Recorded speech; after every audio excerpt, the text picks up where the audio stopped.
With Liquor Barn, you can shop your favorite bourbon, that perfect bottle of wine, or discover something new. To place an order for pickup or delivery, download the Liquor Barn app, visit liquorbarn.com, or call your nearest Liquor Barn location. Follow us on social media and subscribe to our email list for all the latest news on products, promotions, and events. Liquor Barn, where Kentuckians go to celebrate life. Cheers!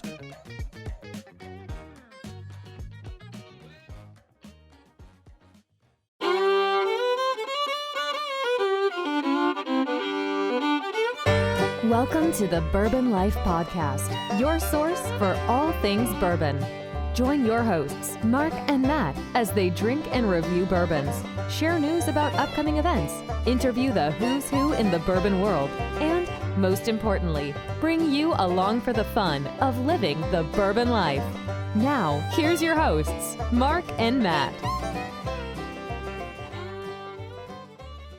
All right, everybody. Welcome back for another episode of the Bourbon Life Podcast. I'm your host, Mark, and with me here live tonight in the Bourbon Life Studios, it's my good friend, Matt. Matt, how you doing out there? Hey, Mark. I'm doing great out here. How are you there in Mission Control, in the behind the keyboard there with everything? I'm doing good. Yeah, man. It's the return of the fleece, Matt. We've reached fleece weather in central Kentucky, so I'm thrilled. I know you got the fireplace on out there. The fireplace on, brought the slippers, got the fleeces. We're there. I'm loving it. I'm still waiting for the beanie, man. There's no beanie. Second week in a row, I've been waiting for that beanie to make the appearance, and you've let me down, Matt. Well, hey, I got to say that I'm already impressed with you calling it a beanie this year. 2023. I know, no toboggan. You're no longer calling it a toboggan. Look at you. That's right. You have made this step forward. I'm trying to be hip. I'm trying to get in that millennial Gen Z mindset, Matt. So toboggan is an old Gen, I'm a Gen Xer, so I gotta step my game up a little bit and be more in tune with my audience. That's good. You just have to start cutting out your Epsom salt baths, and we'll be right there. That's right. And just get off my lawn while you're at it, okay, man? Right. Just leave me alone. Oh, let's get into it here. That's enough. Let's thank our sponsors. Thank our sponsors, right? We got to thank our sponsors. We appreciate everything they do for us. We appreciate you guys out there for their support. We couldn't do the show without them. Now, Matt, let's get into the real stuff tonight. Absolutely. We are super psyched to have joining with us the guest from episode 124, if you all remember back then, but he has a little bit of a change in title, if I believe. He is the Global Small Batch Whiskey Ambassador at Beam Suntory, joining us from Brooklyn, Tim Heuisler. Tim, how you doing, man? Good to have you back on the show. Hello. It's good to be back. And now I just took my hoodie off. It wasn't a fleece, it was a hoodie. I just took it off, but I'm right there with you guys. Like, hoodie season is upon us, and it is my favorite. It is my favorite season.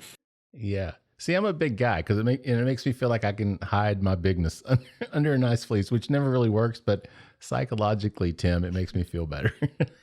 Cover it up a little bit. I feel you. Right. And it's like, with that season hits, I mean, for us, obviously, it's always whiskey and bourbon drinking season. That's right. But I feel like once I get that first hoodie on and the leaves start changing up here in the Northeast, I'm like, all right, now we're in it. Now we can go. Yeah. Ready to roll. That's right. Oh, yeah. Yeah. It's funny because I was going back and looking at our notes from before, and I think at one point I had you listed as the American brand ambassador. So I don't know if you had already had this global status when we did the show, and I had the notes wrong before. But was there a change recently in your designation, or was it? Yeah, it changed. I went from the North American team. I was covering the East Coast for the first about 5 years with the company. And then it's been just over a year that I've been on the global team. So I'd have to honestly look back when we recorded this last one. It could have been right in that changeover. So anyway, yeah. That's what I wasn't sure. I remember. I think it was June of last year when we recorded. Right at that time. Yeah, that's what I was thinking. It was a switch right around that time, and if it had already occurred or was getting ready to happen for you. So I'll tell you what, Tim. Before we jump in, we got a cool lineup tonight, man. I'm excited about this. I've been looking forward to this for quite a while, knowing that we had this set up. But let's just talk about the first thing that we've got poured up first. That we're going to be drinking, and then we'll jump in and we'll talk obviously about the whole series in a minute. Oh, but absolutely. You want to tell everybody what we got poured up on round one? Yeah. So tonight, super excited. We're We're running through the 2023 releases of Clermont Steep. Oh my God. Cut that. I'm looking at three bottles in front of me. That's all right. I'm looking at my desk lineup. It's Clermont, Hardin's Little Book. Yeah. Oh my God. Wow, we're going podcast to podcast tonight. We're going to cut that. Wow. Anyway, sorry. We are running through the 2023 lineup of Hardin's Creek tonight. Yeah. We've had a lot of releases coming out this year, as you just heard me say. Like it's release season for us, if you couldn't tell, right? We are heading into the last quarter of the year. It's when we see a lot of our cool holiday expressions and one-time releases coming out. But the first one we're tasting tonight is our Clermont release. So to kind of paint a little bit of a picture, Hardin's Creek came out. This is very much a product of Freddie Noe, our 8th generation Master Distiller, and it's been really cool. This is some of his and the team's limited and most difficult to find and short in quantity releases. And it's really cool because we're really trying to hit on different aspects of the whiskey making process. In this year's release, the Kentucky series, we are looking at whiskeys that have been placed at our 3 different campuses in Kentucky. Clermont, that's our home. You've been there plenty of times, obviously, but for any listeners that have not made it down to Clermont, Kentucky to visit our distillery, come on a tour, come check out our restaurant, that's Clermont's home base for us. That's where if you're lucky, you'll bump into Fred and Freddie, sitting out there having whiskey.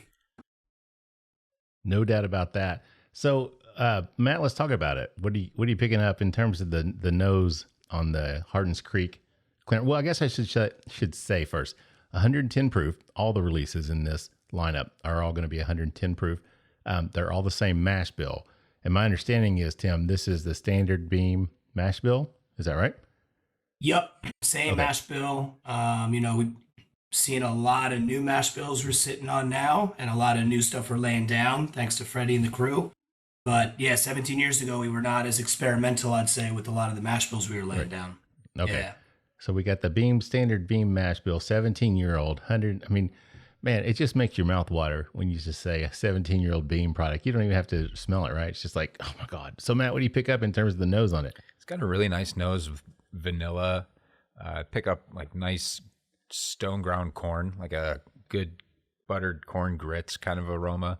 Really mature as well. There's like some dark red fruits in there, kind of like some of those red wine fruits, maybe like date, currant, plum, fig, like just really nice, dark, older, mature aromas. Just really, really nice though. Like nothing really out of place. Just a really, really gorgeous, like really luxurious nose. I get some of those. I get what you're talking about, those red fruits, Matt. I get that vanilla like you talked about. Oak obviously comes through as well. It's not overpowering. It doesn't overwhelm at 17 years old. I think that's going to be a concern. People will be like, oh, it's going to be too oaky, but that's not, at least on the nose so far, that's not it at all. Very sweet aromas as well coming off of the nose on that. It has the, kind of, when I drink these older whiskeys, I kind of get that kind of leather, tobacco-y kind of aroma as well. And that really comes through on this one to me as well. Kind of get a little hint of a leather off of this one. But then also like, when I was a kid, my dad used to smoke a pipe, like cherry pipe tobacco or something like that. It's kind of reminiscent to me of that type of an aroma as well. So Tim, what else is out there on the nose on that? I mean, you guys are kind of hitting the nail on the head right here as far as tasting notes. What I really kind of lean into you were also talking about it when we get to 17 years old. I think across the board, a lot of people's, down in Kentucky, we all know it's possible to overage your barrels, right? And we've found some really, really cool sweet spots on our 3 different campuses at this 17-year mark. Now, Clermont, because as we walk through this lineup, each one of these campuses in series, the kind of lay of the land is quite different. But the way we look at Clermont is kind of what we look at as the quintessential style of maturation. We're not climate controlling anything, right? And Clermont really sits in those knobs, right? Some of these warehouses are kind of right up against the hill.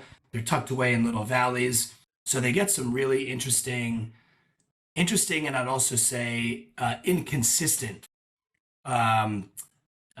temperatures and climates and sun exposure and wind. When we get to the other ones, we're going to really see some of those differences kind of branch out.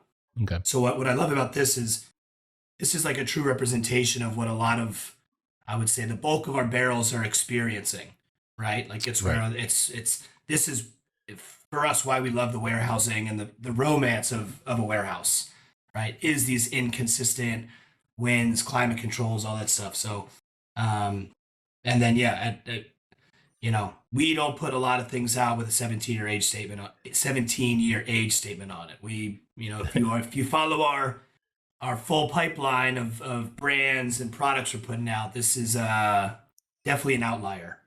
Yeah. I think so many people were sad, when the Knob Creek picks, when the 15-year-olds that were out there, people were just crazy about Matt turned me on to those when we first started kind of hanging out and drinking together, because he was a huge fan. And that was actually the first pick I ever did, was a Knob Creek, about a 14-and-a-half-year-old with OBC Kitchen here in Lexington. But it was a great experience. And just, the age statement started dropping on some of those barrel picks, and people were just like, oh no, we're losing these old beams. So I'm thrilled that these came out this year, this 17-year-old expression. Now, Tim, those warehouses there at Clermont, are they 8-story, 9 stories? They're really tall, aren't they? It varies. Okay. The majority are 7 to 8. Okay. We have a very few that are 9, just because of they're much older. But 7 is pretty much the standard at which we're building now. We're constantly building new ones, and we're also fixing old ones, and we're also taking some old ones down for multiple reasons, whether it be safety or efficiency or quality. So, but 7 is pretty much the norm. But we range from 20,000 barrels up to, I think our largest ones now are around 60,000. I need to pull up my nerdy little Excel sheet somewhere on my computer to where it. But they're quite large. The new ones we're putting up, they're no joke. Yeah, and they're painted black, right? They're all painted black or not on that campus? Not all. Not all. Okay, because it seems like when you pull in, it's that black against the green and against this, it's a really unique contrast. But those really stand out with the black outer shells.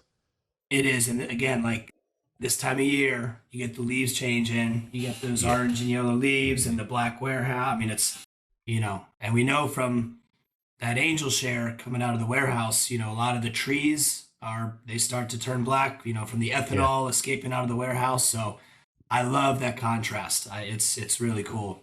Yeah, that's what I tell people. If I was ever going to work in the industry, if I ever had the opportunity, Beam would be. There's only 2 campuses that I'd want to work at, and Beam Clermont is one. It's at the top of the list. I mean, because it's just such a beautiful location. So Tim, let's kind of jump back and talk about you. You were on the episode 124 last year, but if you would kind of give us a Tim Heuisler refresher course, if you if you would, get a little bit about your background, and then how you got into whiskey, and then how you ended up at Beam itself. Yeah, totally. I also what I love about this podcast is we start drinking right away, and then we get into everyone pours himself a glass. Let's I appreciate that. Awesome. I do. I really do. Came on here a year ago, but I've been with the company just over 6 years. Prior to working for Beam Suntory, I'm born and raised Philly. I know I got playoffs are going on right now, so I got my rally towel from last week's games. Nice. So they're starting. So from Philly, did hospitality there for about 13 years, ran a whiskey bar. Was super fortunate to meet Freddie Noe and numerous other distillers or distillery managers, and really wanted to take the step from hospitality and restaurant into spirits, and whiskey. Bourbon whiskey was always a passion, a hobby. I was fortunate to turn it into a career. And then, since last year, stepped onto the global team. So now a lot of my focus is on international markets. So in the past 12 months, spent a good chunk of time in Australia, Germany, Madrid, London, Mexico City. Next year, a whole new range of overseas countries and markets that we're bringing our small batch whiskey overseas. You know, you look at brands like Jim Beam, world's #1 selling bourbon. Yeah. You look at our small batch lineup.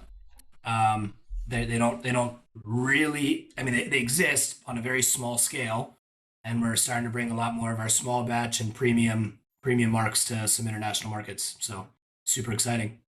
Yeah, and that's one of the cool things. You know, people ask me, not that I'm a whiskey expert by any means, but you know, they'll talk about the boom. You know, are we on the bubble? Is it going to burst? Are we going to do this? And I'm like, well, you know, domestically, even if that were to happen, if we started to see that decline in consumption and demand here, I think, you know, internationally, seems like we're seeing like the tip of the iceberg, kind of from what I could tell, with the European markets, especially, you know, Asian markets as well. And you've mentioned Australia. So, I mean, is that kind of a fair assessment? You guys see the growth coming in those markets, or? Yeah, yes and no. I'll say with particular markets, absolutely. Depending on the market you're in, we're battling obviously import taxes, distribution regulation. But I'll say the thirst and the want for a lot of these craft and higher end whiskeys is certainly there. The challenges are very different in each market, but you know, next time you're traveling, if you go to even JFK or some of the larger international airports and you walk through those duty-free sections, you know, you're starting to see a much larger American whiskey segment there. And then, yeah, you called out places like Australia, like the bourbon is no longer a secret. You know, how big of a demand, and what is the price tag people are willing to pay is always the question. So we're really, you know, I think we are just kind of scratching, at least our company, starting to scratch the surface of where can we see our small batch whiskeys come to life? Where is there a demand for it? Where are bartenders even interested in putting it on their menu? You know, you see it's a big difference, obviously, between your collectors that might live around the world, but also just general consumers and industry hospitality that has a strong need or call for some premium whiskeys. But it's this year's been a really, really cool learning curve for me to work with a lot of different teams, because each market is uniquely its own, without a doubt. Yeah, that's really cool. Matt, you want to jump back over to the whiskey and talk a little bit about this in terms of the palate and the finish on it? Yeah, absolutely. It's spicier than I was expecting right up front on the palate. Packs a good amount of heat, nice little peppercorn, some rye, and a herbal spice right up front. Then the corn comes through, it leads to kind of that fresh cornbread, like nice buttery grits type flavor. Then I pick up cherry or oak wood aromas on it and flavors. There's honey, there's a sweetness, like an aged tobacco or mature type flavors. Then a nice long finish. I think that spicy front palate comes through again on the finish and really stays with you. Yeah, that's kind of a surprise to me, Matt, because when I was doing this, because I know this bottle of Clermont, I've had it since it first came out, but obviously, you know, put a dent in this thing. I would call that a dent. That's a sizable dent.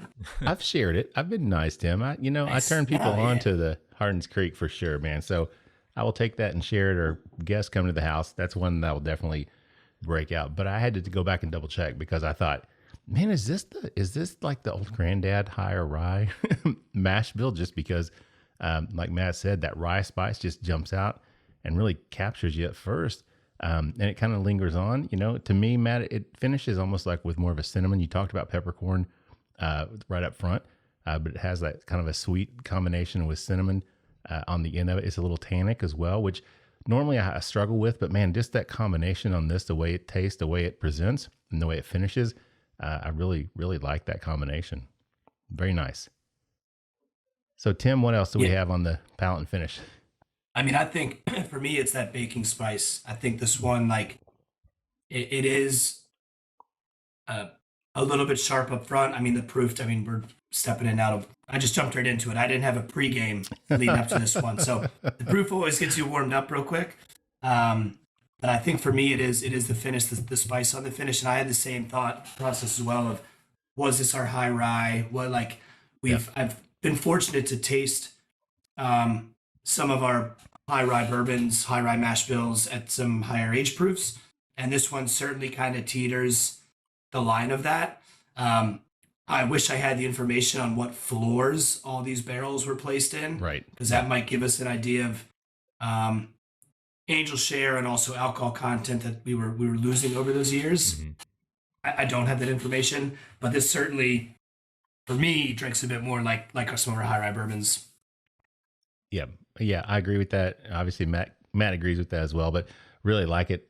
You can't go wrong with a 17-year-old Beam product. I don't care who you are. I mean, at 110 proof, especially, you just can't go wrong with it. So, Tim, real quick, I was going to ask you when you were talking a little bit earlier about, how you got into it and what you do. Can you talk a little bit about what the job itself looks like? I mean, I know there's probably not a typical day, but in that role as global small batch ambassador, can you talk a little bit about what that entails and what you do? Yeah, absolutely. You are correct. There is no normal.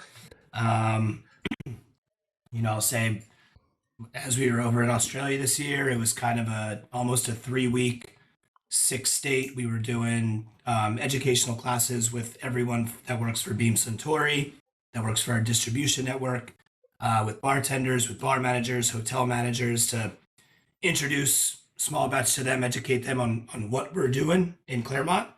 It's no shock that most of these folks have not visited us in Kentucky. So to kind of bring these brands, bring these stories, bring Freddie, Fred, Booker, the whole family lineage to life, do that in a welcoming way, get them excited about what we're doing, and hopefully see them kind of gravitate towards our brands and also use those brands to create their own stories. I mean, coming from the bartending world, stories and bringing people together was always my goal.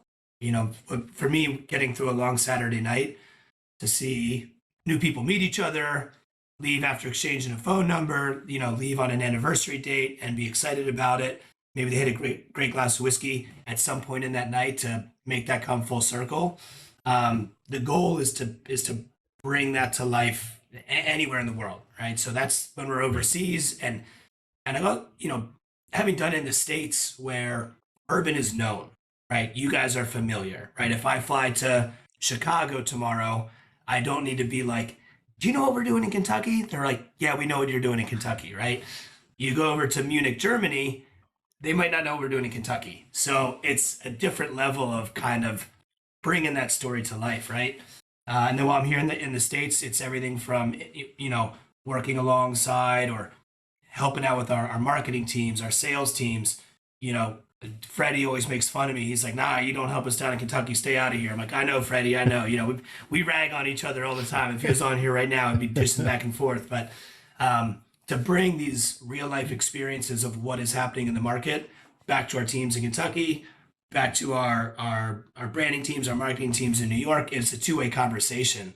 We might have some of the best whiskey in the world, but if it doesn't make sense to bring it to liquor stores and to consumers and to you guys doing these great podcasts, why are we making it?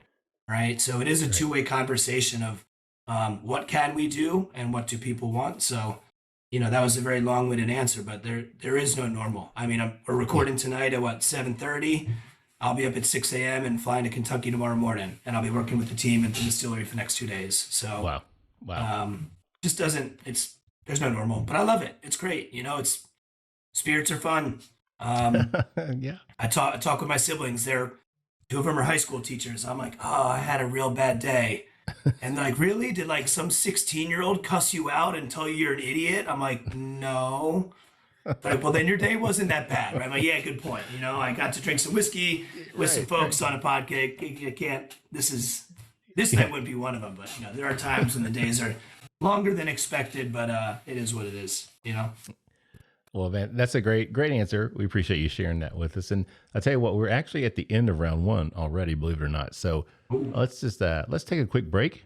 Well, actually, Matt, what are your final thoughts on the Clermont? What do you think? I think it's great. I'm excited to see what the other two expressions are like and how we can compare and contrast. Well, you can tell from the bottle that I've obviously enjoyed the Clermont a lot. So I'm looking forward to getting into the other two a little bit more, spending some time with those. And like you said, Matt, did them side by side. It'll be a lot of fun. So let's take a quick break, get a word from our sponsors. We'll be back with more with Tim Heuisler with Beam Suntory in just a minute. From our good friends at The Stave comes Lexington's newest hot spot to meet up with friends, have fun, and eat some great food. District 7 Social is a social and beer hall, but it's a lot more than that. Located in Lexington's Distillery District, it's the home of Lexington's first duck pin bowling lanes, and it also features a self-serve beer wall. That's right, self-serve. And if you want more, they've got it. You can try one of their delicious cocktails from the bar or order some great German fusion food from their on-site eatery, Germanish. So what are you waiting for? Be seen, be social. District 7 Social. The Stave Restaurant is a bourbon lover's paradise right here in the heart of bourbon country. Located at 5711 McCracken Pike in Millville, Kentucky, between Castle and Key and Woodford Reserve, Chef Kyle Klatka prepares amazing food each day that features an elevated Kentucky-inspired cuisine. With a full-service bar, great bourbon flights, and signature cocktails, the Stave is the perfect place to catch up with friends after a fun-filled day of touring the local distilleries. Be sure to check them out online at thestavekentucky.com or at Instagram and Facebook at The Stave Kentucky. All right, everybody, welcome back for round 2 of the Bourbon Life Podcast. I'm your host, Mark, and with me here live in the Bourbon Life Studios, otherwise known as my basement, it is my good friend, Matt. Matt, how you doing out there? I am doing great out here in your basement, also known as the Bourbon Life Studios. How you doing, man?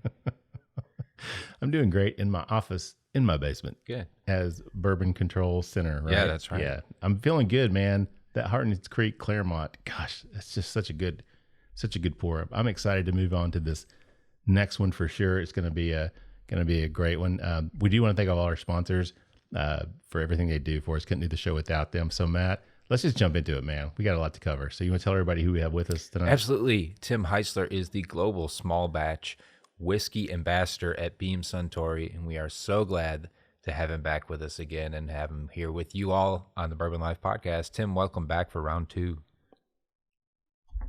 Glad to be back for round 2. And I'm just realizing, wait, so can you guys see each other, or is there a wall between you? Because no, there's a wall. I'm in my office. Yeah. So he's out in another room. So we can't actually, and the reason we do that is because we could pick up, his computer would pick up my voice. And then we'd have all that feedback. So yeah, so we're in the same location, just different rooms in the same location.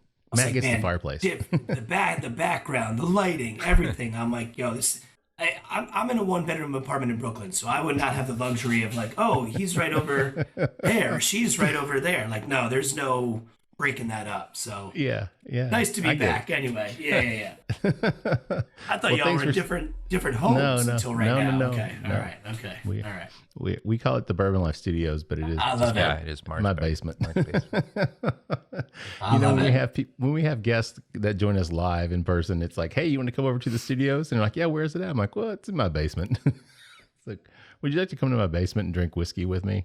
Anytime. Yeah, the answer is yes. But right. Yeah, you got a good lineup there, so the answer is yes. Yeah. Well, man, if you had time over the next few days when you're here, you'd be more than welcome to come up to Lexington and hang out with us for sure. We'd love that. But let's talk about what we got poured up. We are moving on in the series. Can you tell everybody what we have on this next pour, Tim?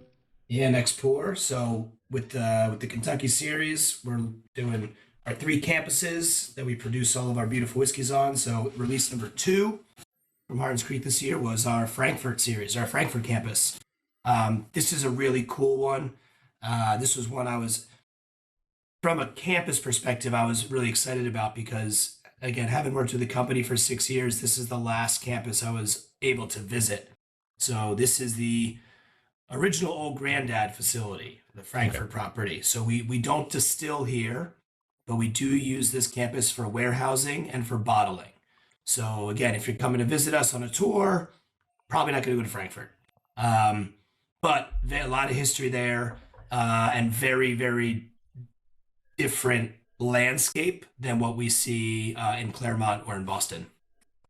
Yeah. So these warehouses now, when I was there about a month or so ago, doing an event, Freddie was talking, and did he say that the warehouses in Frankfort, are they brick? Yes, there are some that are brick. Okay. And Yeah, a couple that are brick. Not all of them, but a few that are brick. Also, our oldest standing warehouse, constructed in 1915, is there. And then also, as you enter this campus, you kind of drive down this hill, and these warehouses sit right on the water. So, I mean, there's a lot more moisture exposure and a lot more moisture surrounding these barrels than you'd see on other campuses. So, totally different style of warehouse, again, than what you'd see in Clermont. Yeah, I mean, because there's another distillery, obviously, a lot of people know there in Frankfort, that has a lot of their rick houses down there on the river as well.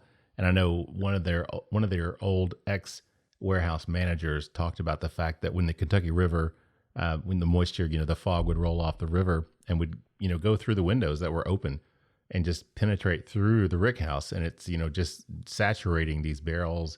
And his position on that was that it has an impact on the flavor after it sits there for years and years, and this fog keeps rolling in the mornings and getting into those barrels. That over time it does have some impact on it. So I'm curious. I've never been to your facility in Frankfort, so that's kind of a travesty for me. But it was. I mean, honestly, it was this year's release of the Kentucky series that even pushed me to go set up, okay. And I did all three of our campuses in a day. And I literally did it with me and like two other people. I was like, hey, we're in town. We got a free day. Just wrote I was like, I would love to just get a 1 hour, whatever anyone can offer. And we ended up hanging out there for a couple hours. And, nice. Again, it's our bottling lines, some of our old warehouses. And again, it's a lot of history there. It's just, it's, and you can feel it. I mean, you walk the warehouses in Clermont, you walk the warehouses in Frankfort, you feel the difference. It also happened to be a massive rainstorm that day. So the moisture wasn't coming rolling from the fog. We were like, I mean, I didn't bring a rain jacket. I was sat like wringing my shirt out in the car. I didn't care. I mean, it was a fun day. So yeah. Yeah. Well, I was going to ask you, because I remember you're quite the runner. So I was just going to ask if you ran in between, from campus to campus just to visit. That's right. I forgot we were talking about the jogging club last time. Right. I was moving pretty quickly. Not everyone else was. I didn't really care though. And then I would just hang out in the rain. Like, it was fun. I mean, those are the beauty for me. Like, those are the best days being on these campuses. Like, I got my boots on. I'm not going into the office for meetings. It doesn't matter, jumping into the rental car and heading out. So there you go. Yeah. Well, Matt, let's jump over to the whiskey. What are you picking up on the nose on this Frankfort edition of the Hardin's Creek series? The nose on this is a little creamier, I think, than on the last one. It started out with some more with butterscotch kind of caramel notes, and as it's sitting around and picking up more air and getting some time in the glass, starting to pick up like peanut brittle, kind of those roasted peanut, sugary type aromas are coming off of it that I like so much about Jim Beam, but also starting to pick up some cereal grain, I think is sort of the aroma. There's like a little bit of maybe cherry or like mature red fruit, kind of that ripe fruit, same that we had in the Clermont, just not as prevalent, but really nice, a different nose to contrast with the Clermont. Yeah, I agree with that, Matt. That you said the cherry, that really pops through on this one to me, I think more so than the Clermont. I'm also getting almost more of a kind of like a burnt sugar or brown sugar type of an aroma on this one that's coming through. It's you said creamier, Matt, and to me, I was thinking, I didn't want to say softer because it really doesn't sound right. But it sounds. Here's what it reminds me of. I had the opportunity to taste some wheated bourbon that put out an extended release for the first time ever in their 70-year history this year. And they aged it in a climate that was controlled. You can say it. Yeah. Okay. So cellar aged. I mean, honestly, the Maker's Mark cellar aged compared, I got to taste the 12-year-old that was aged actually in their rick house. Yeah. And I really enjoyed it, but it had a little bit of a spicier note to it. It had, it had notes that I enjoyed, a little more tannic, a little more oak coming through. It had more of a punch to it when it came out of the warehouse, but the whiskey that was aged for the additional time in the cellar was like that, but it was almost like someone had polished off these corners and just kind of made it a softer, rounder. I didn't know how else to describe it. And that really kind of reminds me of what this Frankfort is. It's like someone's taken the Clermont and kind of, buffed off some of the edges, maybe taken some of that spiciness off the nose. Some of those other notes, maybe a little bit of that oak is cleared out as well. It's not quite as oaky. I don't know. I mean, I don't know how else to describe it, Tim. I think you're spot on. You guys, again, I was saying, you guys' palates are awesome. The way these warehouses sit, if we were to actually look at, just from a pure impact of maturation, these warehouses do tend in Frankfort to just mature a bit more slowly. Okay. Because of that moisture surrounding the barrels, because there's less of like the peaks and pits that we see in Clermont of temperature and of moisture content, we just don't see as much of that in Frankfort. So it is, I consider this the slow and low cook, which if you're going to compare it to those other warehouses you're talking about, it's like not climate controlled, but probably just less peaks and pits, Mm-hmm. Yeah. And that makes perfect sense. And we're more balanced. Yeah. Yeah. That's kind of the reaction I'm getting. And I haven't had this Frankfort in a hot minute. I've just been working on that Clermont. So yeah. But we appreciate nice it. It's nice to jump back to this Frankfort though, and really get into it. But that's kind of the impression initially off the nose. And we'll talk about the palate here in just a few minutes. So Tim, let's talk about Hardin's Creek itself. I mean, what's the tie-in on Hardin's Creek? I know you guys last year, I got the fortunate to get that 2-year-old and that 15-year-old that came out. Was it called Jacob's Well? Was one Jacob's Well was the older one, and then the Colonel James P. Beam. Colonel, was the Colonel was the younger one. So with Hardin's, again, really showcasing different aspects of the whiskey making process. So last year, obviously, we had very different ages, but we were also looking at distillation proof. So the Colonel at 2 years, just much lower distillation proof. And again, super limited supply and release of these different bottles. And then this year at Hardin's Creek, showcasing these campuses, we kind of joked earlier, is it terroir? Is it a campus series? We just call it the Kentucky series to highlight, I visited all 3 campuses in a day. So we're not talking California to New York. It's still, but even in that small pocket, these campuses are very, very different from what these warehouses are experiencing.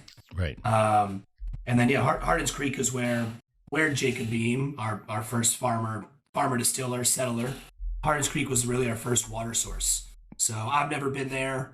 Freddie said we got to get into a pickup truck and get on some 4-wheelers. Maybe we'll get over to Hardin's Creek where Jacob's Well was that he actually first started pulling water from. But we are not still actively pulling from that well. I can tell you that it's not on one of our 3 campuses, but it still does exist. Yeah. Yeah, but that's cool because it obviously has an impact and part of the history of the Beam brand that runs back for 25 years, somewhere around there now. 1795, so 228. Yeah. I think I just did my math right. Yeah. I was up by 3 years. I was close. So good call. You're I can't do a tour guide. Damn it. Oh man, I'm fired. This was not your audition for tour guide. Don't worry. That's next week. It's next week. Oh yeah. All right. Yeah. Appreciate that. I'll study up on that. I mess it up too. I'm still on payroll. I mess it up too. So, I mentioned earlier that I was over there. I got to do the Behind the Beam tour, which is a lot of fun. And, you talked about earlier, people, haven't been able to go to Beam, the Clermont campus especially.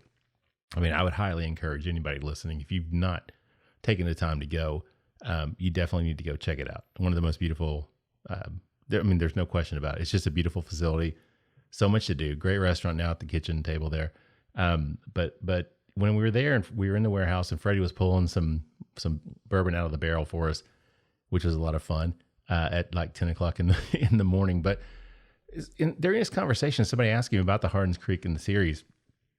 And I kind of got this impression that when it started, it really wasn't somebody said, hey, let's do this in 17 years from now. We're going to have these different expressions that we can pull from. I mean, is that right? I mean, was this not really or did I mishear that?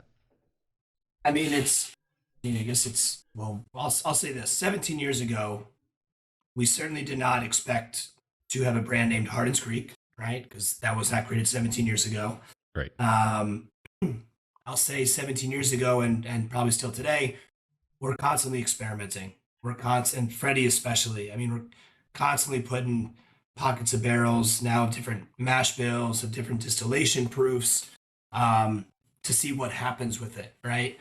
But 17 years ago, when these barrels were rolled into warehouses, no, I don't think anyone at the distillery or working at our offices in Chicago or Louisville were like, 2023 is going to be a banger year. It's going to, we're going to kick ass with Hardin's Creek, so, but what's great now is that we do have such a amazing team under the supervision of Fred and Freddie, and our innovation team and our lab team, and fortunately also much better at keeping track of where everything is. Right, we got a lot of barrels. You've walked inside those warehouses. Yeah, there's a lot of barrels there. Right, but it was amazing that we were able to even do this release. I mean, the fact that we have the size and scale at which we're producing to put, because we didn't have full warehouses of these. I mean, we're talking small sections of barrels, right?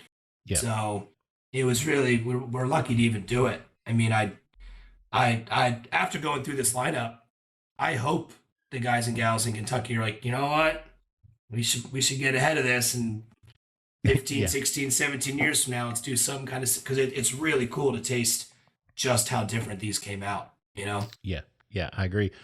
I read something online. Somebody said that they had a conversation, I guess, with Freddie at one point, and I think he mentioned that maybe these are like a 55 to 60 barrel batches. Is that right? Or do you know? I mean, or is there actually a number affiliated with that?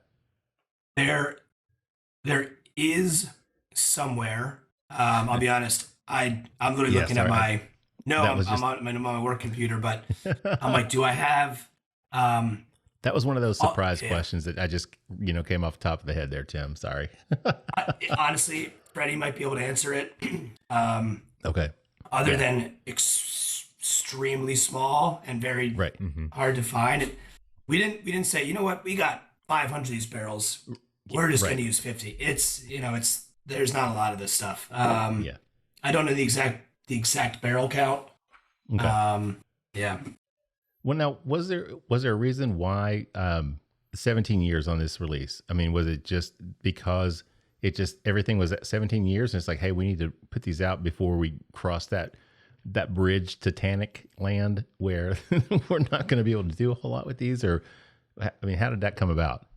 I'd say, I mean, one thing that's interesting, if you look at these bottles, it doesn't say 17 years anywhere on it.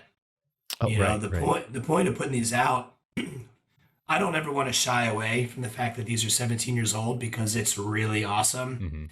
Mm-hmm. But it was not kind of the main focus of putting these out. It was more so, holy crap, we're able to put out this lineup that were all distilled, as far as we can tell, probably within like 24 to 72 hours of one another. I mean, these barrels were all like, these as far as we can, these were produced like from the same run. Oh, I didn't know that, Tim. Oh, cool. Okay, wow. They're produced very, very, very close to one another. Found themselves, again, in Frankfort, Clermont, Boston. So these were, if you look at it, it's all, we just have the month statement on it, 204 months, and it's tiny. My camera's not doing a good job here. Yeah. But age 204 months.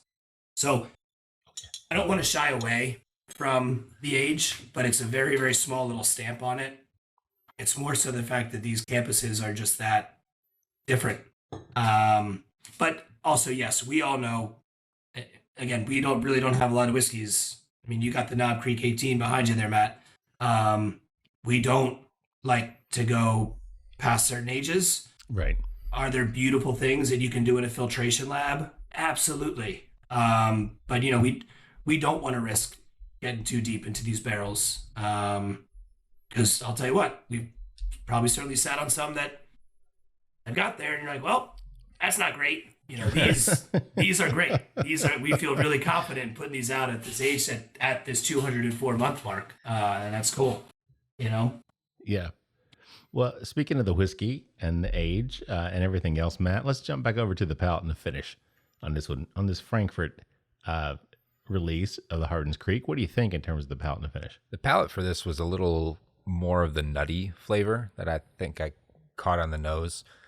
More of that peanut, some of that peanut brittle came through on the palate. There's a little bit of caramel corn as well in there, or like a Cracker Jack type aroma and taste. Nice, long, really like smooth, delicate vanilla, and kind of rounding out the back palate. And then the finish was, the best way I can kind of describe it is like a spicy, fruity finish, almost like, to me, it was like almost like black currant. So kind of like this sweetness, but a little bit of spice with it as well. But it was like a very fruity berry type sweetness. So again, kind of like those darker fruits, those red wine type fruits. Just really well done. A nice contrast to the Clermont again. Yeah, really was. I agree with that, Matt. That spicy punch up front, was it there? Like on the Clermont, we talked about that initially. The baking spices Tim talked about.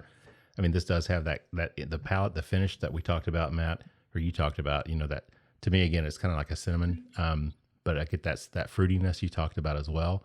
I really enjoy that one. The oakiness isn't. I mean, not that there was a lot of oak on the Clermont, but it's more subdued even on this one. Also, the tannic effect, I don't really get that much of that tannins on this one as I did on the Clermont. So I'm going to say, so far, that I think the Boston or the Frankfort so far is going to be my favorite of the two. But I'm still going to withhold judgment, obviously, until we get to round 3. But yeah, this is really well done as well. And just like you said, Matt, a very interesting contrast because, like you said, Tim, everything was laid down about the same time, same barrel, same mash bill, everything same age, just different location of aging, that really. I mean, that's crazy.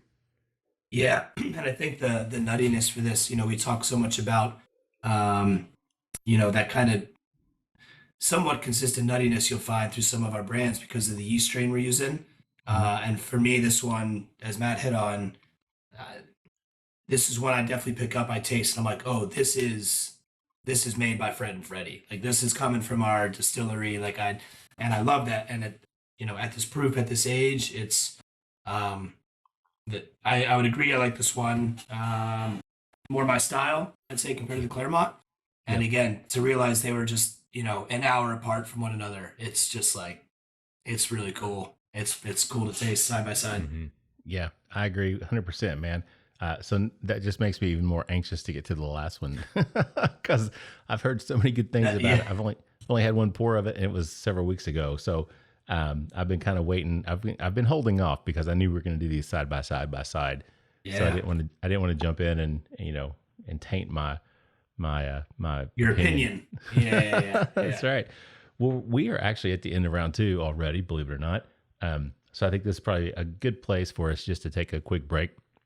We'll get a word from our sponsors, and we'll come back with more with Tim Heuisler with Beam Suntory, talking about Hardin's Creek in just a minute. Three Chord's line of whiskeys embody the spirit of creativity. The whiskey is a true collaboration between producer and composer Neil Giraldo and master blender distiller Ari Sussman. The 3 Chord team of expert blenders, coopers, and sensory professionals have developed a multi-step process they call Perfectly Tuned Taste. This process begins by carefully selecting the finest bourbon and rye whiskeys from Kentucky, Tennessee, and Indiana, and then blending them together. Find out more about the whiskeys and distribution in your area at www.3chordbourbon.com. All right, everybody, welcome back for the third and final round of the Bourbon Life Podcast. I'm your host, Mark, and with me here live tonight in the Bourbon Life Studios, it's my good friend, Matt. Matt, how are you doing out there in the, I shouldn't call it the green room, in the yellow room? In front of the Bourbon Life fireplace. I'm doing great. Nice and roasty and toasty. So having a good time. How about yourself, Mark? You doing well? You know what? If the fire's not warming you up, this 110 proof Beam will definitely take care of it. Right? 2 rounds, 110 proof, 17-year Jim Beam, and getting ready for a third. The fire won't fix it. That's right. don't reckon anything will. Yeah. No doubt. Well, I do want to thank all our sponsors, Matt, before we jump into this third and final round. We appreciate them and everything they do for us. Could not do the show without their help. With that said, you want to tell everybody who we have with us tonight? Absolutely. With us this morning, this afternoon, this evening, whenever it is, you get your Bourbon Life podcast, is the global small batch whiskey ambassador at Beam Suntory, Tim Heuisler. Tim, welcome on back for the third round of the Bourbon Life podcast. Third and final round. I'm ready for it. I don't have a fireplace in my apartment, but I'm also warmed up after a couple glasses of Hardin's Creek. Yeah, no doubt. You don't even need the hoodie. Yeah, you don't need the hoodie anymore, man. You're Monday night, we got some whiskey going. Playoff baseball's going on. I'm feeling good. You know? There you go. We're glad we could help with that. We appreciate Beam helping us with this. I mean, come on. They're great products. How could we go wrong? Like I said, no doubt about it. So Tim, you want to tell everybody what we have poured up to drink on this round? Yeah, third round, our third release of the Kentucky series from Hardin's Creek this year. So we basically did, let's see, it was like July, August, September, or August, September, October. Yeah, that sounds about more right. Yeah. So. I should know these. We're putting them out, but when they leave the distillery and when they get to the distributor and when they get to your hands is a little different depending on the state you live in. But third release this year is Hardin's Creek, our Boston series from Boston. Got to be clear, Boston, Kentucky. I've confused a lot of people out that if you don't live in Kentucky and you live up here in New York, I said, "Oh, we made this in Boston." They're like, "What? What? Made that in Boston?" I'm like, "No. It's in Kentucky. It's very close to Clermont. Don't worry. Yeah, so Boston, Kentucky. To be very clear. Yeah." And this plant, this campus, this is really it's also known as the Booker Noe facility. This is really where Booker Noe, Freddie's grandfather, Fred's father, our sixth generation distiller really got his kind of chops, right? This is where he honed a lot of his distillation skills and I'd say also experimentations. Booker liked to tinker. He liked to challenge the status quo of what bourbon making was back then. And the Boston plant is where he really kind of put his stake in the ground and he made some really, really amazing whiskey at the Boston plant. From what I understand, he also made some pretty amazing country hams that he would hang there as well. If I've heard my history correctly on Booker, you have heard correct. He was also known for there might have been a country ham or two, maybe hanging out in one of those fermentation tubs, or maybe one of the cook tanks, or not anymore. But I mean, he was he loved his country ham. And Freddie still, you go to Freddie's house in the backyard, you go walk into a smoker, he's got hams going all the time. That's what I've heard. Matt's going down that little trail as well. We had Steve Coombs, who's a Kentucky country ham expert on the show. Oh, I know Steve. Oh yeah. You know Steve. Yeah, we had him on the show. I met him years ago. Yeah. We just did an episode all about high proof whiskeys and country ham.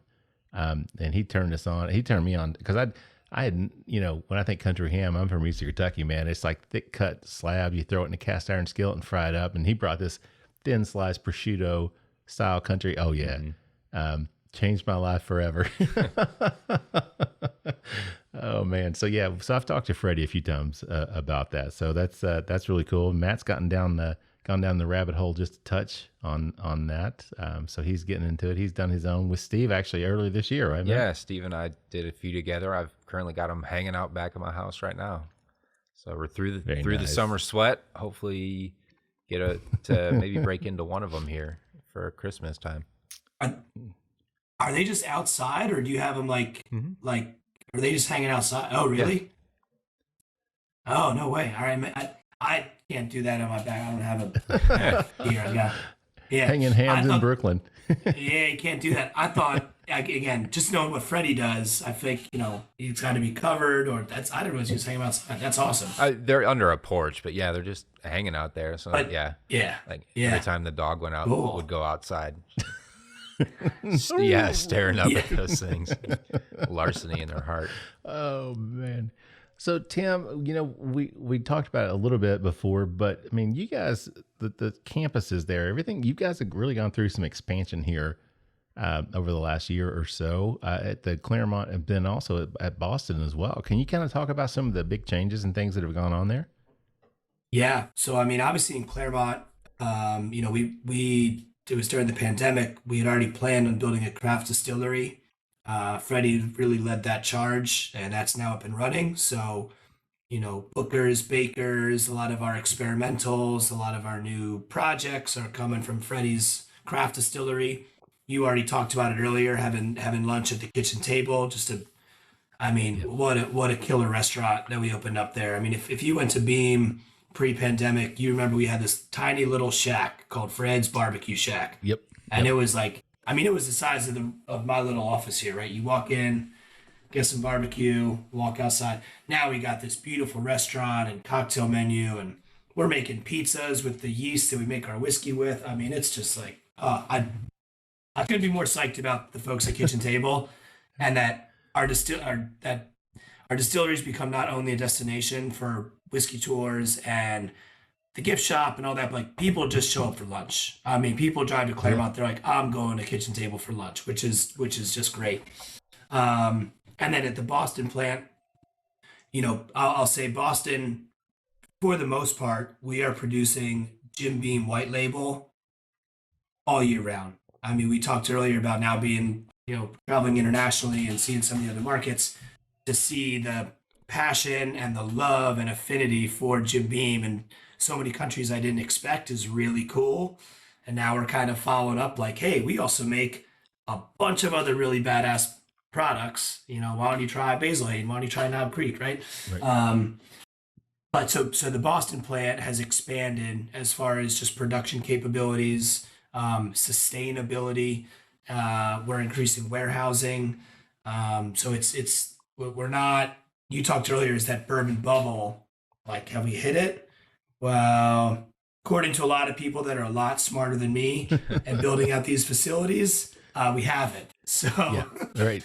I'll say from working in the company and seeing what we're doing, we haven't quite hit the burst of the bubble yet. But the Boston plant, like I said, we don't really do tours there.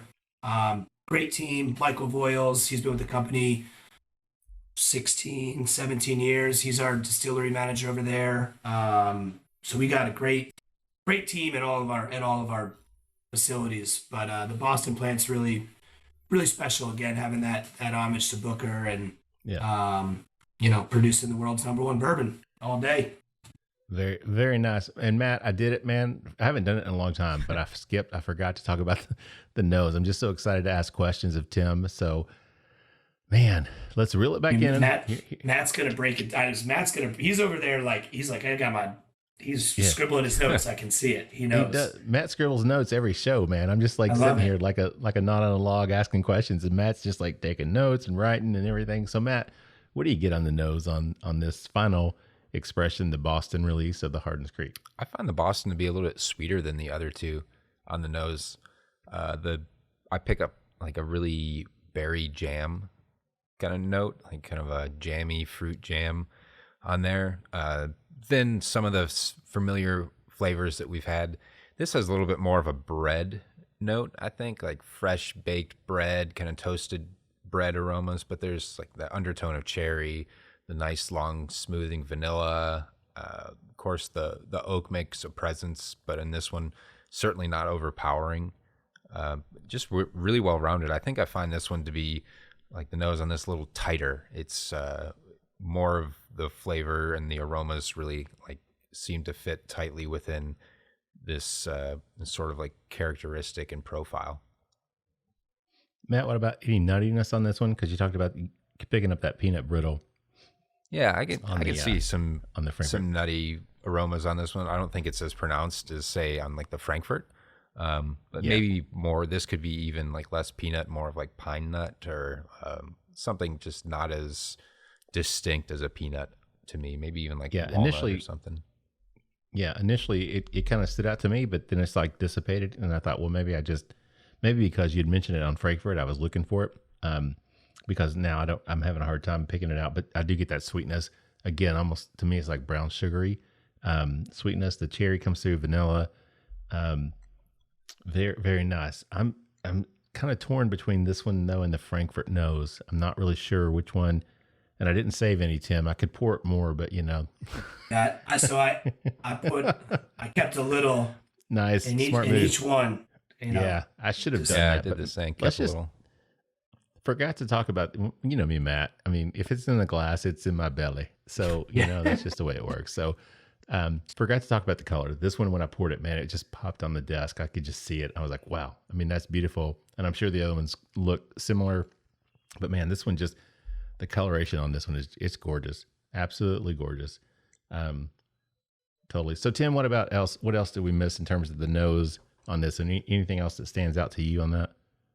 Yeah, I mean, you got, again, we had nosing and flavor notes, but Matt is an encyclopedia over there. I do think, I mean, you really are. I mean, but you are right. I think I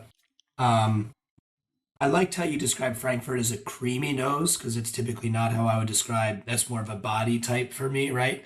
And you're right, this one, I think that sweet punch, like it has like this one grabs you. You know what I mean? This one, like there's no hiding from this. Mm-hmm. I think the Frankfurt I had to kind of dissect a little bit more. I mean, This one, you pull it 2 inches from your nose and you're like, oh, like, yeah, like you're getting it. I mean, this one is waiting for it to open up. Yeah, no, this one, I think even like you said, you poured this one, you caught the color of it. It might have also been the nose kind of rounding out of that glass of it. Yeah. It's you can't hide from the Boston one. You can't. You know what I mean? Yep. No, I agree with you. So, Tim, you were talking a little bit about Freddie earlier. But let's kind of talk about that, because you know last year, I think it was last year, the grand reopening down there at the facility at Clermont. You know, Fred, they announced the opening the Freddie Noe distillery there on campus, and then also Freddie named as Master Distiller to work with his father. So he is 8th generation. Can you talk a little bit about the impact now, you know, Freddie, now that he's in that role? You kind of alluded to it earlier, but can you really talk some more about that? What the impact is that Freddie has already had in that capacity? I mean, you know, the bottles are sit up behind Matt of you know, called Little Book, and he got that nickname because I think, you know, he says growing up he was nicknamed Little Book because it was a lot like his grandfather Booker. And I think I never got to meet Booker, but I talked about how the Booker plant, you know, he liked to tinker, he liked to experiment, he liked to kind of challenge, you know, well, here's why we do it. Well, or here's what we do, but why? Why do we do it? Right. And I think Freddie, he brings that inquisitive nature to whiskey making. He really wants to not only be the family of bourbon, but American whiskey, right? Look at the releases he's putting out. You look at Hardin's Creek, exploring different campus series. You look at American Single Malt, different rye releases coming out, blending, Class A blends. He really is, I think, pushing some of our very seasoned distillers and seasoned employees and our new employees to really just ask the question why. And more importantly, be able to answer it, you know, and say, well, this is why we do it. This is the impact it has. So, you know, we have classrooms at the new craft distillery, the University of Kentucky. We have students coming in there learning from Freddie and the team there. So he's also eager to bring in the next generation of distillers, you know, from, you know, right out of college. So he's really pushing the boundaries. It's fun to watch. It's no joke. I didn't go to a 4-year college. I was a restaurant kid. You know, I was born and raised in hospitality. So to see and meet, you know, both old and younger generations of distillers and distillery employees that are following in Freddie's, it's cool. It's really cool. I think he's pushing a lot of people out of their comfort zone in the best kind of way possible. Yeah. You know, it's funny you say that, because I was down there for the Basil Hayden malted rye release, and I'll be honest, I'm not a big Basil Hayden fan, not because I think it's bad. It's just not my proof point. I'm not an 80 proof drinker. I love the high rye mash bill, but it's just not something that I will drink on a regular basis, just because I'm not an 80 proof whiskey guy. But the malted rye, man, there was something really just like, I was like, wow. I mean, I was really, really impressed with that. But it's funny because when we walked in and it was Fred and Freddie, and Freddie was like, well, you know what? We had a meeting, so you guys get me coming off a meeting, and I'm not in the best of moods. I'm just going to go ahead and tell you.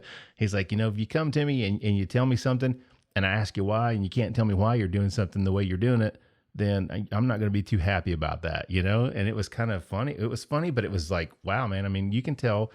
And I kind of got that dichotomy because Fred, when Fred talks, it's all about stories. I traveled here with my dad. We were doing this. We were here. We were there. And I could listen to Fred. I mean, we listened to him for 2 hours one night. He was on the show, and it was awesome. Longest show we've ever done. I don't doubt it. Yeah, absolutely love his stories. Freddie, Freddie has stories, but Freddie is also just, you can see there's this level of seriousness about Freddie as well. That, like you said, you're talking about, pushing people out of their comfort zone.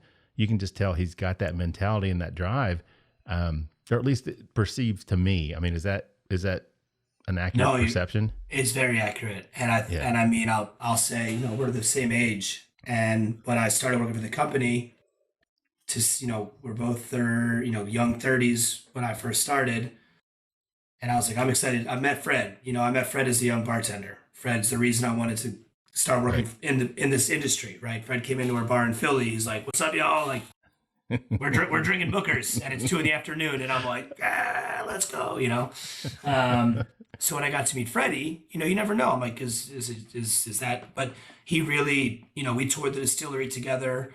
He walked and talked me through every aspect of the whiskey making process and his background, and it was very apparent he just looks at the distillery a little bit differently than than a lot of other people, and I love it. I mean, it's cool, and he is. And what you said, he came out of a meeting, and if he's hot about it, he's going to tell you he's hot about it, But he's also, wants to find the answer to those questions, right? We might not have him coming out of the meeting. That's all right. That's why we got a big team. It's why he has a big team. It's, so. He wants to find the answers to it. But we might leave a couple meetings slamming the computer shut, and then we'll answer the questions. That's okay. That's all right. You know what I mean? So we don't all think alike. That's the beauty of it. There might be one area that I think you might differ with Freddie about, and it's something he had mentioned to me about the next roast pork. Oh man, sandwiches with broccoli rabe or something like that. Yeah, man. we were doing a little trip. We started in New York, and then we're training down to Philly, and then to DC. And I'm sure we were arguing about something on the train, because why wouldn't we be? It was probably like whatever whatever album we were listening to at that time. He's listening to hip hop. I got rock albums going, whatever. But we get to Philly, and I'm like, listen, I know you want a Philly cheesesteak. Everyone wants a Philly cheesesteak, but I'm taking you to Reading Terminal Market. You got to get a Denix roast pork. Mm-hmm. Yeah. And a Denix roast pork, if you're from Philly, you got to get a sharp provolone and broccoli rabe.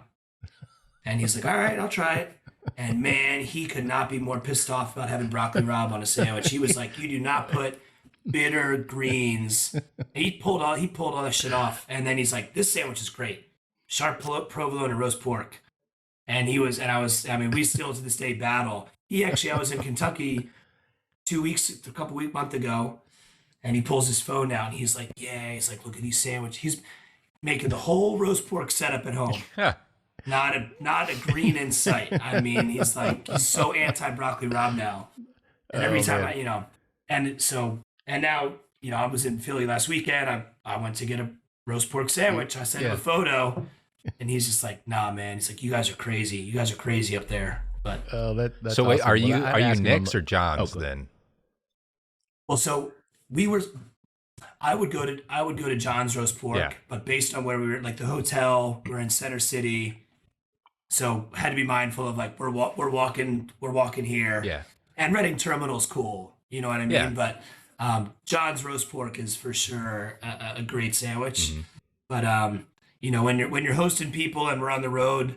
You guys are like, oh, if you can make it to Lexington next 2 days, it's like, if we have 10 minutes free, it's like for another run to Starbucks or something to get a quick espresso or something. Yeah. But no, I love John's, but Denix for me, I love Reading Terminal. So, but yeah, he was not pleased. I'll say that he was not very excited. We sat in Reading Terminal. He was pulling samples out of his backpack. We had some other stuff we were sampling and talking about a different project, not related to Hardin's Creek. It was a great lunch. And then when our events were over that night, he finally got his Philly cheesesteak. It was about 11 o'clock at night, but he still got it. He got it. So yeah, he got it. He got his cheesesteak. Yeah. Well, obviously that kind of stuck with him, because when I asked him, I'm thinking he's going to give me this great question that's going to be off the wall to ask, which was kind of off the wall, but he's like, no, you got to ask him about this broccoli rabe on these DeNick sandwiches, man, because I just don't. Good. I gotta side with you, Tim. Yes. I went to Reading Terminal for that purpose. And there's a line out the door some days. Like that's what you go to get, So I think Freddie just doesn't like vegetables. I just think he's a no vegetable guy. So oh man. Oh, yeah. That's awesome. Well, guys, let's jump back to the whiskey real quick. Let's talk about the finish in the palate. Matt, what do you think in terms of the finish in the palate on this Boston? It's a little drier right up front than I was expecting. Kind of packs like a spicy, dry punch right up front. Then this one, I think, has the most barrel influence, kind of oaky, little peppery. Some red fruit comes in near the end. Then long, spicy, that cinnamon finish that you've been talking about, Mark. I think the Boston has most of that I've tried tonight. Yeah, I agree with that one, Matt. I mean, everything you said, kind of goes for me as well. There's really nothing that, how can I add to that, Tim? There's nothing really more I can I can say. So anything else you want to add on that palate and finish? No, but this is what I actually, because of that, you said probably is the most barrel influence, and I'm not going to argue on that. I just put a little water cap into my little pour, just a teeny bit for this one. And again, this is where the campus series is really highlighting the impact here. The Boston campus is a wind tunnel. Oh, okay. It sits on top of these hills. It is wind all day, right? So you look at Frankfort, down by the water, moisture surrounding it. A lot of the Boston warehouses are in the sun, and it's windy as hell. They don't have as much tree coverage, so the barrel impact is spot on, Matt. It's interacting with the barrel, and I talk about the peaks and pits of the barrel. This is going to have more peaks and pits because of it. So it definitely has more of those, oaky and just true brand new tar barrel to it. I love it. But I do put a tiny tip of water in this one and give it a swirl. It's really nice. Yeah. Yeah, that makes sense. So Tim, we're actually close to the end of round 3 here, but before we wrap it up, I'm curious. Obviously, last year we talked about it already. We talked about the Colonel, talked about Jacob's Well, so we saw a 2-year-old, a 15-year-old. This year we've seen the 3, I'll just say the 204-month releases. Mm-hmm. For those of you who struggle with math like me, 17 years. But moving forward, can we expect more Hardin's Creek releases? And if so, what would that look like? Is that going to be kind of a new standard brand that's going to continue for a while? We would, yes. Answer is yes. You're going to start seeing Hardin's Creek releases, ideally every year. Okay. The goal is to, again, highlight, showcase different elements of the whiskey making process in very small, unique, distinct ways.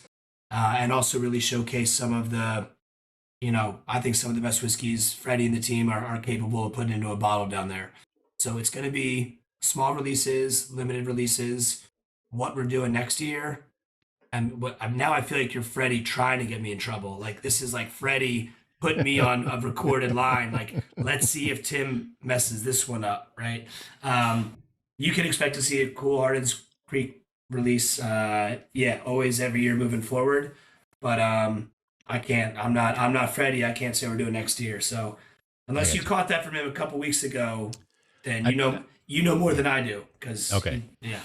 Yeah, I didn't. I should have asked him that question, but I didn't, unfortunately. But I was just wondering, since we saw the one, and of course, well, I guess those came out with the barrel and box, which I do, but they were also available at retail as well, right? The Colonel and the Jacob's Well, you could get those at retail. You can, and Hardin's Creek, and it will not be in every state across the U.S. Right. And again, I don't have my little spreadsheet in front of me, but I think this year's release of this Kentucky series is probably in like 10 to 15 states, if I remember correctly. But I can't. It's hard to keep track of which. But obviously, Kentucky yes, we'll be getting them. I can tell you, I'm in New York. New York will be getting them. Nice. I don't, can't name every state and every city that's going to have these available. Gotcha. So Tim, I think I asked you this last year, but I'll ask you again. What's been the funnest part of this journey for you overall? I mean, I think that answer never changes for me. It's always the people. I mean, it's really cool. I mean, I get to hang out with you guys on a Monday, chat about some cool releases that not a lot of, again, I hope everyone can try it. You know what I mean? But it's the people. It's meeting new people and also bringing people together over a glass of whiskey. And I've told this story a million times at this point, but I'll never forget the nights of sitting behind a bar and seeing the 22-year-old barback sitting next to the lawyer, sitting next to the nurse, sitting next to the couple on their first date, and they're all sitting at the bar and they're all having a glass of whiskey and they're all having fun, right? There's so much about the world telling us to not get along with someone different or someone else or someone that's not like you. But man, I've seen a glass of whiskey just squash that real quick. The coolest part of the job is meeting new people. Now getting to go to other countries where even sometimes the language barrier is quite tough. Put a glass of whiskey in front of two of us and we're like, oh, now we're good. It's really cool. It's cool, Very cool. Yeah. So you kind of mentioned these products, the Hardin Creek, 15 different states, I think is what you said. Is that right? Something 10 to like that, 15. maybe? Yeah. Honestly, I can probably send you a text. It's that's all right. Yeah. I mean, it's all right. It's not nationwide distribution, but people can find it. And then information, if people want more information about Beam itself or about you, where can they get more information about the brand and what you're doing? So, beamdistilling.com, if you go to the main Beam website where we have, again, you can register for a tour. You can do a lot of, you can find all of our brands on there, all of our small batch whiskeys, cocktail recipes, especially heading into the winter season.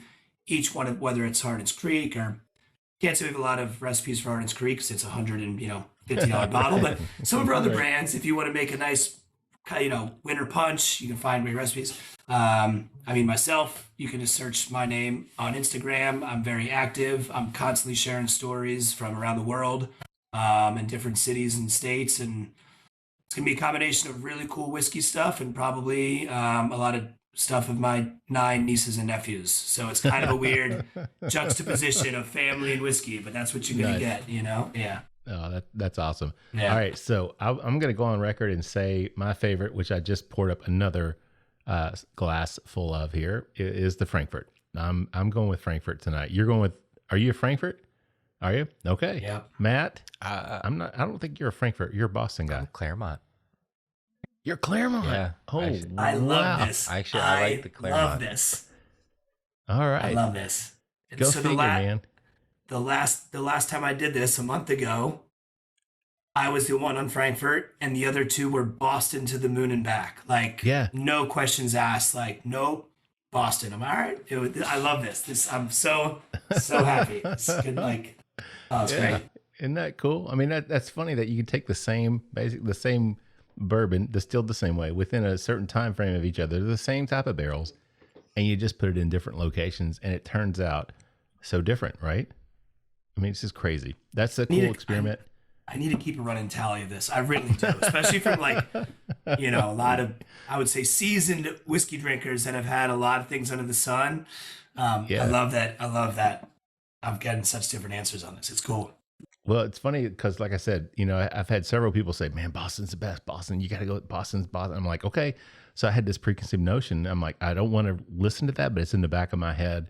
But man, I'm drinking that Boston. I'm like, it's not, I mean, I like it. It's really good. But man, that Frankfurt, there's just something about that Frankfurt that just hits all the right notes for me, for sure. So Matt, I just thought you were going Boston, man. That's funny. Clermont. Nice. That's awesome, man. Well, guys, we are at the end of round 3. Tim, thanks so much for joining us. Any final thoughts before we wrap it up and send it home tonight?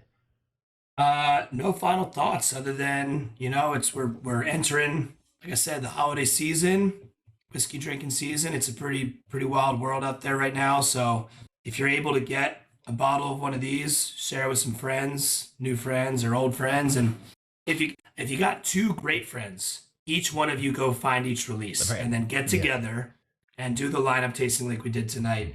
No, guys, just thanks for your time. Thanks for being supporters of the brands and what we do down in Kentucky. And I know I said it a year ago, but I really hope next time we're doing this face to face, I'm gonna have to come over to the basement over there. But we on behalf of Hardin Creek and Beam Suntory, we appreciate you guys and we appreciate everyone listening. So just stay safe and hopefully share a glass of whiskey with some friends. Keep it positive. Awesome. Thanks, Tim. Appreciate that. Matt, anything you want to add before you get out of here tonight? Tim, thanks for taking the time. We appreciate you sitting down with us and all of our guests, our listeners here. So thanks again. I think you wrapped it up pretty well for us right there, but we appreciate your time, man. It's always good to see you. Likewise. Thank you, guys. Yeah, no doubt. Tim, thanks so much for joining us, man. Thanks again for wonderful products, man. Just excited to see this, everything that you guys are doing down there. It's fun. The American single malt, the Clermont Steep, we tasted that on one of our earlier shows earlier this season. The malted rye that just came out. Like I said, man, I'm just not a Basil Hayden guy, but that malted rye was like, it's so good. It's so good. It's really, really good. And of course, these Hardin Creek, just amazing. I'm excited watching what is going on, especially what Freddie is doing there. But I just love the brand itself. When I think of whiskey, when I think of bourbon, Jim Beam is, it's quintessential Kentucky bourbon. There's no other way to say it. So love what you guys are doing. And always going to be a fan of Beam and their products, and just appreciate you joining us tonight again. It's always great to sit down and hang out with you and get to taste through things with you. Like you said, man, I hope to be able to do that in person here sometime soon. So, and like Matt says, we appreciate all of you, our listeners, whatever time it is, morning, noon, or night, whenever it is you listen, get your Bourbon Life fix. We appreciate you taking the time to do that and join us. We also want to thank all our sponsors. We could not do the show without all their support. So thank you guys for that. If you guys want to find us, of course, we're at The Bourbon Life on Instagram and Facebook. We have a private Facebook group, The Bourbon Lifers. Please feel free to join us in there. We have some fun conversations and things going on. So jump in there and join us on Facebook. You can email us at thebourbonlife@gmail.com. That's pretty original. We do have a website, but it's not .com, it's .net, unfortunately. So you might want to pass on that. But if you feel inclined to do so, please leave us a review on your favorite podcasting platform. We would love to have you do that. We appreciate your support if you do that. With that said, I'm going to wrap it up, send us home with our tagline, which is, may your glasses always be full, and may you keep on living the bourbon life. Thank you for joining us for this week's episode of the Bourbon Life Podcast. Our mission at the Bourbon Life is simple: to share our passion for all things bourbon with you every week. And we'd really love to hear your thoughts on how we're doing. You can find us on Instagram and Facebook at The Bourbon Life. You can also contact us by email at thebourbonlife@gmail.com. And you can always find us on your favorite podcast platform. If you have a moment, we'd love it if you would rate us and give us a review. So until next week, we hope your glass is always full and that you keep on living the bourbon life.